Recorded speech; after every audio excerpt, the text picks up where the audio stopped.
اعوذ باللہ من الشیطان الرجیم بسم اللہ الرحمن الرحیم ان اللہ یأمرکم ان تؤدوا الامانات الی اہلها واذا حکمتم بین الناس ان تحکموا بالعدل۔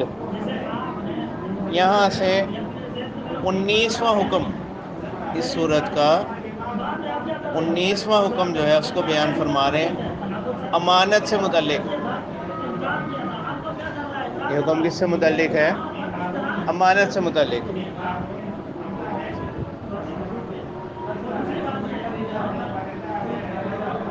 اللہ تعالیٰ فرماتے ہیں بے شک اللہ تعالیٰ تمہیں حکم دیتے ہیں ان تؤدوا الامانات الی اہلہا، کہ تم امانتوں کو سپرد کر دو ان کے اہل کے، یعنی جو صاحب حق ہے اس کی امانت اس کی کیا کر دو، سپرد کر دو۔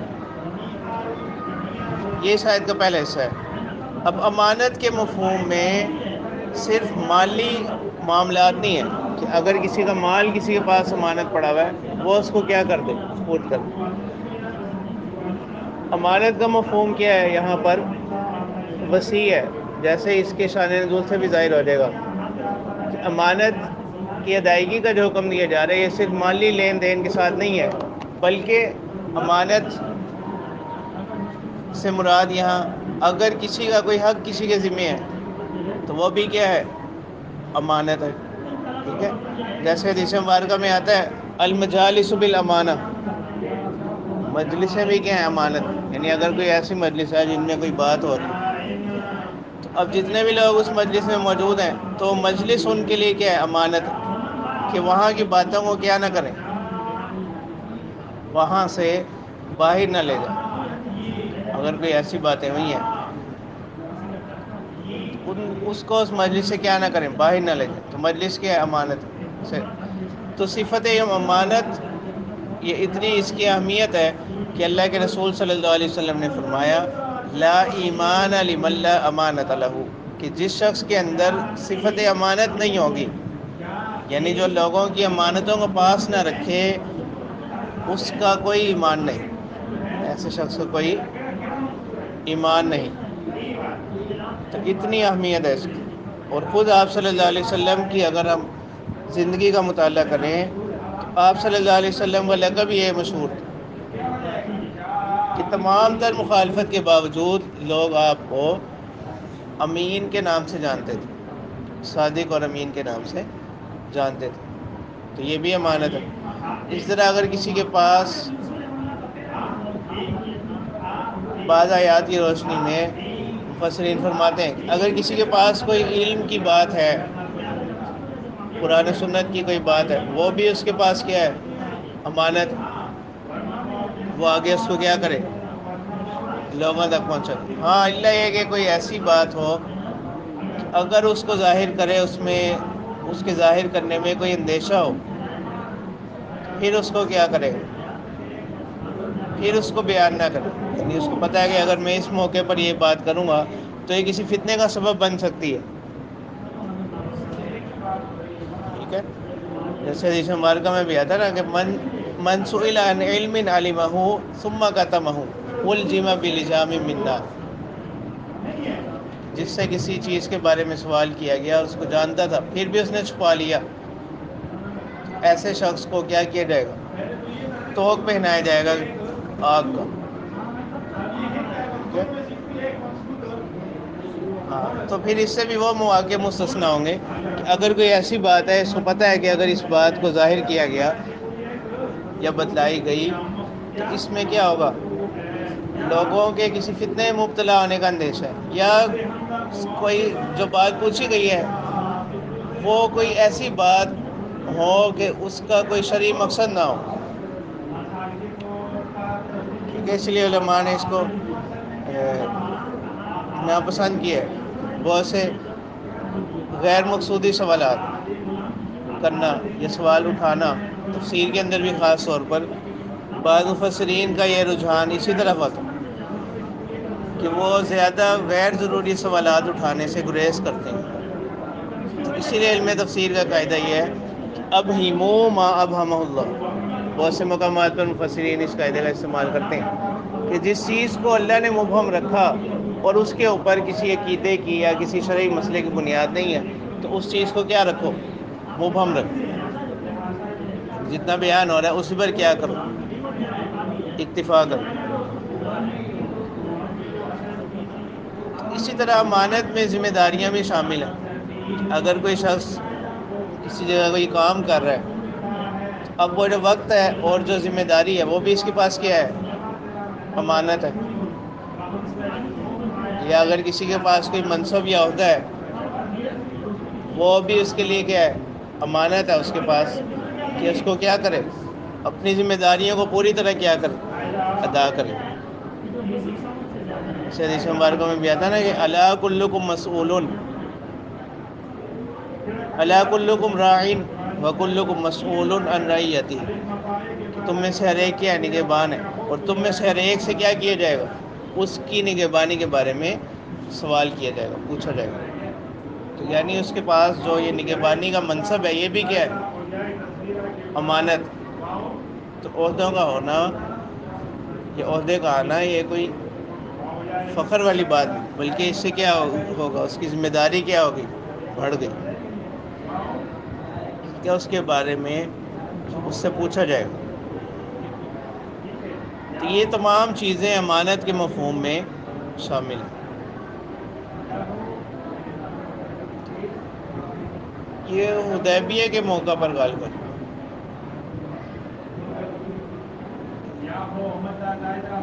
اس کے بعد جب عمرہ قضا ہوا تو آپ صلی اللہ علیہ وسلم نے عربوں کے اندر مختلف لوگوں کے پاس مختلف شعبے ہوتے تھے انتظامی طور پر، جیسے سقایا، پانی پلانے کا جو شعبہ تھا یہ حضرت عبداللہ بن عباس رضی اللہ تعالیٰ عنہ، حضرت عباس رضی اللہ تعالیٰ عنہ اس خاندان کے پاس تھا۔ اس طرح کچھ شعبے حضرت ابو طالب کے پاس سے، جو آگے پھر حضرت علی رضی اللہ تعالیٰ عنہ کے پاس آ گئے۔ اسی طرح جو بیت اللہ کی چابیاں ہوتی تھیں یہ عثمان بن ابی طلحہ ان کے پاس ہوتی تھی، ٹھیک ہے۔ اب یہ قریش کیا کرتے تھے، وہ اس کا دروازہ بند رکھتے تھے بیت اللہ کا، ٹھیک ہے، اور ہفتے میں 2 دن شاید اس کو کھولتے تھے، اور اس میں بھی اس وجہ سے تاکہ صرف جسے ہم اجازت دیں وہی کیا کر سکے، اندر جا سکے۔ اسی وجہ سے انہوں نے جب تعمیر کی تھی تو بیت اللہ کے پہلے دونوں طرف دروازے ہوتے تھے تاکہ اندر جانے میں اور نکلنے میں آسانی رہے، لیکن انہوں نے اس میں یہ کیا تھا، قریش نے، جو حضرت ابراہیم علیہ السلام کی تعمیر میں انہوں نے تبدیلی کی تھی۔ ایک تو یہ کہ انہوں نے کچھ حصہ تعمیر کے علاوہ چھوڑ دیا تھا، اور ایک انہوں نے 2 دروازوں کو ختم کر کے ایک دروازہ کر دیا تھا، اور اس کو بھی اونچا کر دیا تاکہ جسے ہم اجازت دیں وہ صرف کیا کر سکے، جا سکے۔ تو حضور صلی اللہ علیہ وسلم نے ان سے بیت اللہ کی چابیاں طلب کی، لیکن انہوں نے دینے سے انکار کر دیا۔ تو اللہ کے رسول صلی اللہ علیہ وسلم نے ان سے فرمایا کہ ایک وقت آئے گا کہ تم خود ان کا مطالبہ مجھ سے کرو گے۔ تو یہ فرماتے ہیں کہ اس وقت بھی میں یہ بات جان گیا تھا کہ اللہ کے رسول صلی اللہ علیہ وسلم جب یہ بات فرما رہے ہیں یہ یقیناً سچ ہی ہوگا۔ تو میں نے ایمان لانا بھی چاہا، لیکن میرے قبیلے کے لوگوں نے، معاشرے کے لوگوں نے مجھے ملامت کرنی شروع کر دی، تو میں اپنے اس ارادے سے رکا رہا۔ جس وقت مکہ فتح ہوا نا، اس دن پھر یہ آئے اور انہوں نے چابیاں جو ہیں حضور صلی اللہ علیہ وسلم کے سپرد کی، اور پھر اس وقت آپ صلی اللہ علیہ وسلم نے دوبارہ ان کو بات یاد دلائی، تو یہ انہوں نے اسلام قبول کر لیا، اور پھر وہی اسی طرح اللہ کے رسول صلی اللہ علیہ وسلم نے وہ جو چابیاں، اگرچہ اور بھی صحابہ کے بارے میں آتا ہے کہ انہوں نے مطالبہ کیا تھا، حضرت علی رضی اللہ تعالیٰ عنہ کے بارے میں بھی آتا ہے، حضرت عبداللہ بن عباس رضی اللہ تعالیٰ عنہ کے بارے میں، حضرت عباس رضی اللہ تعالیٰ عنہ، لیکن آپ صلی اللہ علیہ وسلم نے دوبارہ پھر جب انہوں نے اسلام قبول کیا تو وہ چابیاں دوبارہ عثمان بن ابی طلحہ کو ہی دے دی، اور یہ فرمایا کہ اب یہ تم سے کوئی نہیں لے سکتا، یعنی اب آئندہ کے بعد آپ سے کوئی اس کا مطالبہ نہیں کرے۔ تو اس آیت میں اسی طرف اشارہ ہے، ان اللہ یأمرکم ان تؤدوا الامانات الی اہلھا، اگرچہ یہ اس مفہوم میں امانت نہیں ہے، یعنی آپ صلی اللہ علیہ وسلم پر لازم نہیں تھا کہ انہی کو لوٹا دو، کہ ان کی دلجوئی کے لیے، حوصلہ افزائی کے لیے آپ صلی اللہ علیہ وسلم نے چابیاں ان کے سپورٹ کر دی۔ تو اس میں اسی چیز کی اہمیت کو اس آیت میں کیا کیا جا رہا ہے، بیان کیا جا رہا ہے کہ اگر کسی کے ذمے کوئی امانت ہو وہ اس کو کیا کرے، اس کے سپورٹ کرے۔ وَإِذَا حَكَمْتُمْ بَيْنَ النَّاسِ، اور دوسری بات یہ ہے، یہاں سے عدل کا حکم دیا جا رہا ہے کہ اگر کسی کے پاس کوئی عہدہ مل جائے اس کو، اول تو یہ ہے نا کہ شریعت میں اس بات سے منع کیا کہ کوئی بھی انسان خود کسی عہدے کو کیا نہ کرے، طلب نہ کرے۔ اس مبارکہ میں بھی آتا ہے نا کہ جو شخص خود کسی عہدے کو طلب کرتا ہے اور وہ عہدہ اس کو مل جائے تو اس کے ساتھ اللہ کی مدد اور نصرت کیا ہوتی ہے، ختم ہو جاتی ہے۔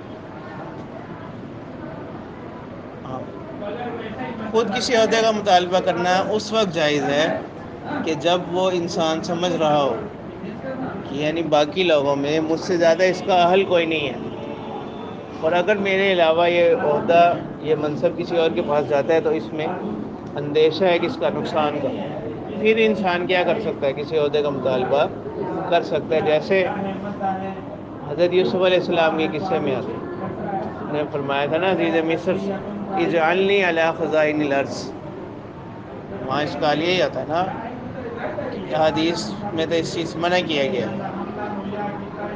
کہ اس صورت، یہ صورت مستثنا ہے کہ اگر کوئی سمجھتا ہو کہ اس کے اندر صلاحیت اور استعداد موجود ہے اور اس کے علاوہ کوئی دوسرا ایسا شخص نہیں، پھر وہ کیا کر سکتا ہے، اپنے لیے کسی منصب کا، کسی عہدے کا مطالبہ کر سکتا ہے۔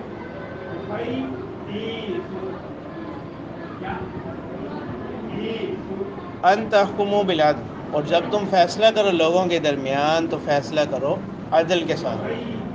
عدل کا یہی معنی ہے نا کہ برابری کے ساتھ جس کا جو حق ہے وہ اس کو کیا کرو، ادا کرو۔ ایسا نہ کرو کہ کمزور کے ساتھ ظلم کرو اور دوسرے لوگوں کو، جو طاقتور لوگ ہیں، ان کو کیا کرو، رعایت دو۔ ان اللہ نعم ما یعظکم بہ، بے شک اللہ تعالیٰ تمہیں عمدہ باتوں کی نصیحت کرتے ہیں۔ ان اللہ نعم ما یعظکم بہ، بے شک اللہ تعالیٰ تمہیں اچھی باتوں کی ہی نصیحت کرتے ہیں۔ ان اللہ کان سمیعا بصیرا، بے شک اللہ تعالیٰ سننے والے، دیکھنے والے۔ یا ایھا الذین آمنوا اطیعوا اللہ واطیعوا الرسول واولی الامر منکم، اے وہ لوگوں جو ایمان لائے، اطاعت کرو اللہ کی، واطیعوا الرسول، اور اطاعت کرو رسول کی، واولی الامر منکم، اور تم میں سے جو اولو الامر لوگ۔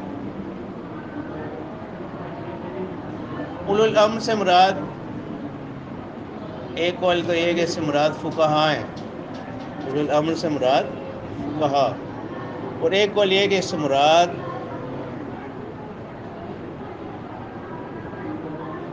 صحابہ ہیں۔ اولو الامر سے مراد صحابہ، جیسے حدیث مبارکہ میں بھی آتا ہے نا کہ علیکم بسنتی وسنت الخلفاء الراشدین المہدیین، اور ایک قول یہ ہے کہ اس سے مراد اہل حکام ہیں، جو حکمران ہیں ان کی کیا کرو، اطاعت کرو۔ بہت سی حدیث اس پر بھی دلالت کرتی ہے کہ جب تک کہ وہ کس کا حکم نہ دیں، کسی معصیت کا یا کوئی شریعت کے خلاف کسی چیز کا کیا نہ کرے، حکم دیں۔ تو اب اس میں دیکھو احکام تین طرح کے ہوتے ہیں۔ کچھ احکام تو وہ ہیں جو نصوص میں، کتاب اللہ میں صراحتاً جن کا حکم موجود ہوتا ہے، اور ایک قسم احکام کی وہ ہے کہ کتاب اللہ میں ان کا واضح حکم موجود نہیں ہوتا، اجمالی بات ہوتی ہے، مجمل بات ہوتی ہے، تفسیر کی، بیان کی محتاج ہوتی ہے، اور اس کا بیان یا تفسیر کہاں پہ آ جاتی ہے، احادیث میں۔ دوسری قسم کے احکام وہ ہیں۔ تیسری قسم کے احکام وہ ہیں جو صراحتاً قرآن و سنت میں بیان نہ ہو، تو پھر قرآن و سنت میں جو احکام بیان ہوئے ہیں ان کی روشنی میں ان کو حل کرنا،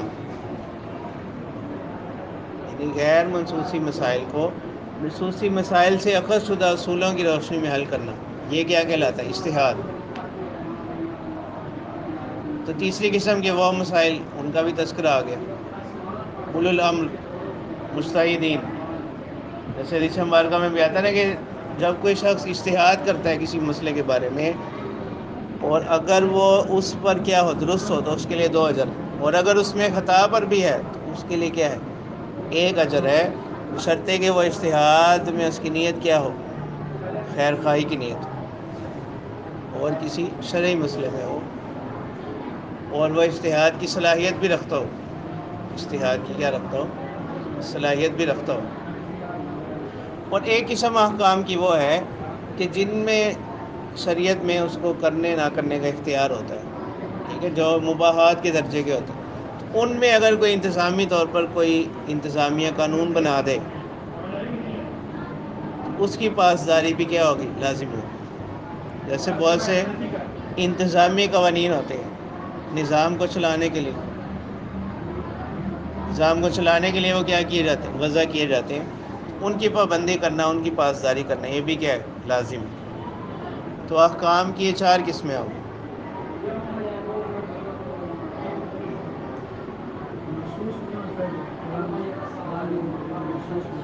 قرآن میں حکم بیان ہو کسی چیز کا، قرآن میں نہ ہو، حدیث میں ہو جائے، ٹھیک ہے، دونوں میں نہ ہو، اور وہ شرعی احکام ہو تو کسی شرعی حکم کی روشنی میں ان کا حکم معلوم کر، ٹھیک ہے، اور چوتھے وہ انتظامی درجے کے جو قوانین اور احکام ہیں۔ تو اس میں سب کا حکم آ گیا۔ اللہ تعالیٰ فرماتے ہیں یا ایھا الذین آمنوا اطیعوا اللہ واطیعوا الرسول، کہ اے وہ لوگوں جو ایمان لائے، اللہ کی اطاعت کرو، رسول کی اطاعت کرو، واولی الامر منکم، اور تم میں سے جو اولو الامر لوگ، اہل اقتدار ہوں، ان کی اطاعت کرو۔ فَإِن تَنَازَعْتُمْ فِي شَيْءٍ، اگر تم کسی چیز میں کیا کرنے لگو، باہمی تمہارا جھگڑا ہو جائے، فَرُدُّوهُ إِلَى اللَّهِ وَالرَّسُولِ، تو اپنے اس معاملے کو، اس جھگڑے کو لوٹاؤ کس کی طرف، اللہ اور اس کے رسول کی طرف۔ یعنی اگر کسی بارے میں نزاع ہو گیا تو پہلے فیصلے کے لیے کس کی طرف دیکھو، کتاب اللہ کی طرف، پھر سنت رسول کی طرف۔ ان کنتم تؤمنون باللہ والیوم الآخر، اگر تم واقعی کیا ہو، ایمان رکھتے ہو اللہ پر اور آخرت کے دن پر، ذالک خیر، یہ کیا ہے، بہتر ہے، واحسن تاویلا، اور انجام میں اچھا ہے، یعنی دنیا میں بھی بہتر ہے اور انجام میں بھی کیا ہے، بہتر ہے، اچھا ہے۔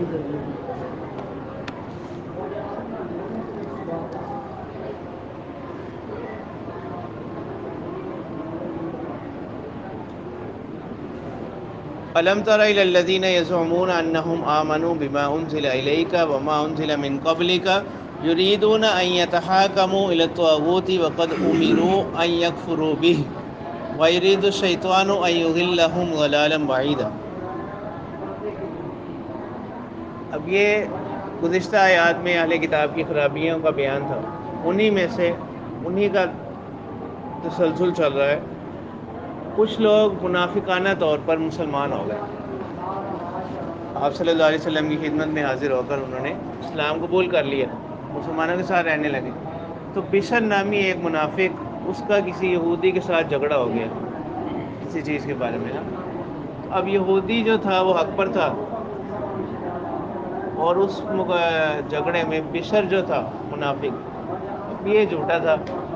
تو یہودی نے کہا کہ ایسا کرو کہ ہم اپنا معاملہ رسول اللہ صلی اللہ علیہ وسلم کے پاس لے جاتے ہیں، وہ جو بھی فیصلہ فرمائیں گے اس کو ہم تسلیم کر لیں گے۔ اس کا اصرار یہ تھا، باوجود یہ کہ یہ منافق تھا اور وہ یہودی، اس نے کہا کہ ہم فیصلے کے لیے کعب بن اشرف کے پاس جائیں گے، جو یہودی سردار تھا۔ تو کافی دیر یہ بات چیت چلتی رہی، بالآخر دونوں اس پر متفق ہو گئے کہ ہم رسول اللہ صلی اللہ علیہ وسلم سے فیصلہ کروائیں گے۔ تو جس وقت وہ معاملہ رسول اللہ صلی اللہ علیہ وسلم کے پاس آیا تو اللہ کے رسول صلی اللہ علیہ وسلم نے واقعے کے مطابق جو انہوں نے اپنا معاملہ بتایا، اس یہودی کے حق میں آپ صلی اللہ علیہ وسلم نے فیصلہ فرما دیا، کیونکہ وہ حق پر تھا اور وہ فیصلہ اس منافق کے خلاف آ گیا۔ تو اب بھی یہ اس فیصلے پر راضی نہیں ہوا، تو اس نے اسے کہا کہ اچھا ایسا کرتے ہیں کہ ہم نا حضرت عمر رضی اللہ تعالیٰ عنہ کے پاس جاتے ہیں، جو فیصلہ وہ کریں گے نا اس کو ہم دونوں قبول کریں، کیونکہ اس کے ذہن میں یہ تھا کہ حضرت عمر رضی اللہ تعالیٰ عنہ جو ہیں وہ کفر کے حق میں وہ کیا ہیں، سخت ہیں، تو وہ اس یہودی کے خلاف فیصلہ فرما دیں گے. تو یہ دونوں حضرت عمر رضی اللہ تعالیٰ عنہ کی خدمت میں حاضر ہوئے اور سارا معاملہ انہوں نے بیان کیا کہ اس طرح ہم پہلے یہودی نے بتایا کہ وہاں سے رسول اللہ صلی اللہ علیہ وسلم نے یہ فیصلہ فرمایا. تو حضرت عمر رضی اللہ تعالیٰ عنہ نے فرمایا کہ ایسا کرو. وہ اپنے گھر تشریف لے گئے. انہوں نے کہا کہ میں آتا ہوں. تو وہ اپنے گھر سے تلوار لے کر آئے اور انہوں نے اس منافق کو اس کی گردن اڑا دی اور پھر فرمایا کہ جو رسول اللہ صلی اللہ علیہ وسلم کے فیصلے پر راضی نہیں ہوتا اس کا فیصلہ پھر یہ ہوتا. تو اس موقع پر یہ آیات جو ہیں یہ نازل ہیں. پھر جو اس کے بشر جو تھا منافق، اس کے جو اہل خانہ تھے وہ آگے انہوں نے مختلف ہیلے بہانے تراشنے شروع کر دیے کہ یہ تو مسلمان تھا، ایک مسلمان کو قتل کر دیا انہوں نے. ٹھیک ہے، تو اس چیز کی پھر تردید میں یہ آیات کیا ہوئی نازل ہوئی. الم تر الی الذین یزعمون، اے پیغمبر کیا آپ نے نہیں دیکھا ان لوگوں کی طرف جو یزعمون گمان رکھتے ہیں، دعویٰ کرتے ہیں، انہم آمنوا بما انزل الیک کہ وہ ایمان لائے اس پر جو آپ کی طرف اتارا گیا، وما انزل من قبلک اور اس پر جو آپ سے پہلے اتارا گیا.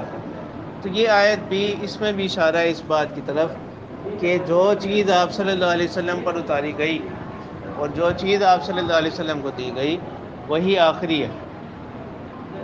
کیونکہ اس آیت کے الفاظ اسی طرف اشارہ کر رہے ہیں. یہاں پر کیا تعبیر ہے؟ بما انزل الیک وما انزل من قبلک.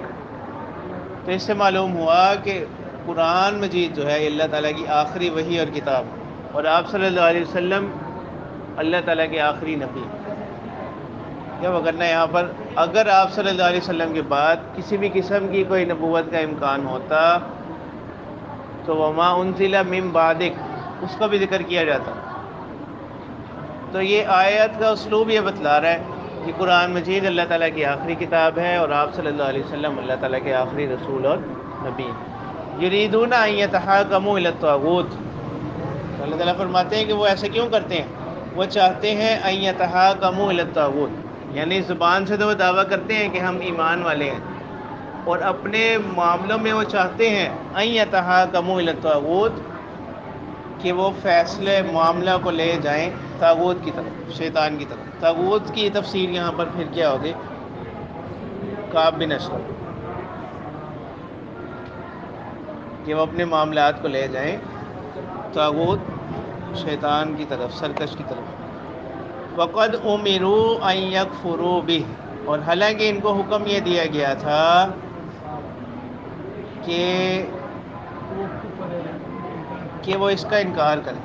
تو جس طرح بعد میں آ کے انہوں نے کہا نا کہ وہ تو وہاں صرف اس لیے چلے گئے تھے، رسول اللہ صلی اللہ علیہ وسلم کے پاس پہلے نہیں آئے، وہاں اس لیے گئے تھے کہ وہ کوئی مصالحت کی صورت نکل آئے. وَيُرِيدُ الشَّيْطَانُ، اور شیطان یہ چاہتا ہے ان یضلهم ضلالا بعیدا کہ وہ انہیں گمراہ کر دے، دور کی گمراہی، یعنی انتہائی گمراہی میں ان کو ڈال دے. وَإِذَا قِيلَ لَهُمْ تَعَالَوْا إِلَىٰ مَا أَنزَلَ اللَّهُ وَإِلَى الرَّسُولِ، اللہ تعالیٰ فرما رہے ہیں کہ جب ان سے کہا جائے آؤ اس چیز کی طرف جو اتاری اللہ نے، اور آؤ کس کی طرف؟ رسول کی طرف. تعالوا إِلَىٰ مَا أَنزَلَ اللَّهُ، اس چیز کی طرف جو اللہ نے اتاری، اور آؤ إِلَى الرَّسُولِ، تو اس کا عطف اس پر ہو رہا ہے. رَأَيْتَ الْمُنَافِقِينَ، تو آپ دیکھیں گے منافقین کو، یصدون عنک صدودا، کہ وہ آپ سے کیا کرتے ہیں؟ اعراض کرتے ہیں، منہ پھیرتے ہیں. فکیف اذا اصابتهم مصیبۃ بما قدمت ایدیہم ثم جاؤک یحلفون، تو یعنی جب ان کو پہلے یہ کہا جاتا تھا کہ اللہ کے رسول صلی اللہ علیہ وسلم کے پاس آؤ اپنے معاملات کو لے کر، ان سے فیصلہ کرواؤ، اس وقت تو یہ منہ موڑتے تھے. تو فکیف اذا اصابتهم مصیبۃ، تو کیا ہے کہ جب ان کو پہنچتی ہے کوئی مصیبت، بما قدمت ایدیہم، اور وہ مصیبت بھی کوئی ان پر ظلم نہیں ہوتا بلکہ بما قدمت ایدیہم، انہی کے اعمال کی سبب سے مصیبت آتی ہے. کس کی وجہ سے؟ انہی کے اعمال کی وجہ سے، جو ان کے ہاتھوں نے آگے بھیجا اس کے سبب سے. ثم جاؤک یحلفون، یعنی ان کا اپنے ہی عمل تھا نا کہ آپ صلی اللہ علیہ وسلم کے فیصلے پر راضی نہیں ہوئے تو بدلے میں اس کو قتل کر دیا گیا. تو ثم جاؤک یحلفون، پھر یہ آپ کے پاس آتے ہیں قسمیں کھاتے ہوئے کہ باللہ ان اردنا الا احسانا و توفیقا، کہ اللہ کی قسم ہم تو صرف چاہتے تھے بھلائی اور باہمی کوئی مصالحت کی صورت ہو جائے، توفیقا باہمی کوئی موافقت، کوئی مصالحت ہو جائے، اس وجہ سے ہم پہلے معاملہ کہاں لے گئے تھے؟ کعب بن اشرف کے پاس۔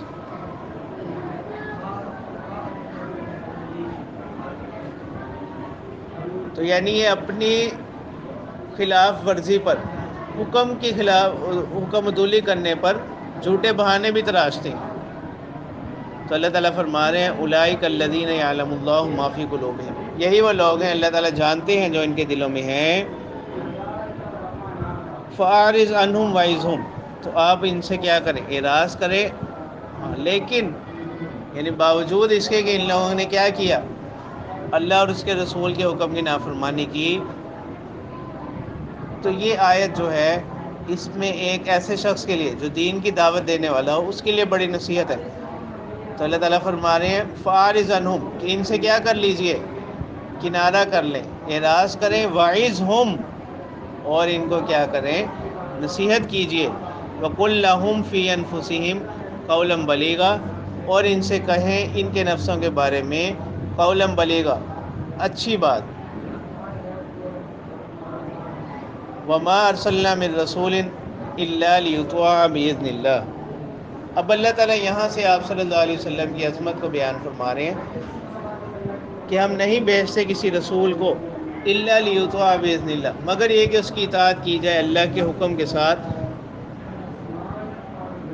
اب یہاں پر آپ صلی اللہ علیہ وسلم کی ایک اور شان بیان کی جا رہی ہے، وَلَوْ أَنَّهُمْ إِذْ ظَلَمُوا أَنفُسَهُمْ، کاش کہ اگر وہ کیا کرتے، إِذْ ظَلَمُوا أَنفُسَهُمْ، جب انہوں نے اپنے نفسوں پر ظلم کیا تھا، جاؤک، وہ آتے آپ کے پاس، فَاسْتَغْفَرُوا اللَّهَ، اللہ سے استغفار کرتے، فَاسْتَغْفَرَ لَهُمُ الرَّسُولُ، اور ساتھ ساتھ رسول بھی ان کے لیے استغفار کرتے، لَوَجَدُوا اللَّهَ تَوَّابًا رَحِيمًا، تو اپنے استغفار کرنے سے اور خاص طور پر رسول بھی جب ان کے حق میں استغفار کرتے تو یہ اللہ تعالیٰ کو پاتے تواب الرحیم، توبہ قبول کرنے والا، مہربان۔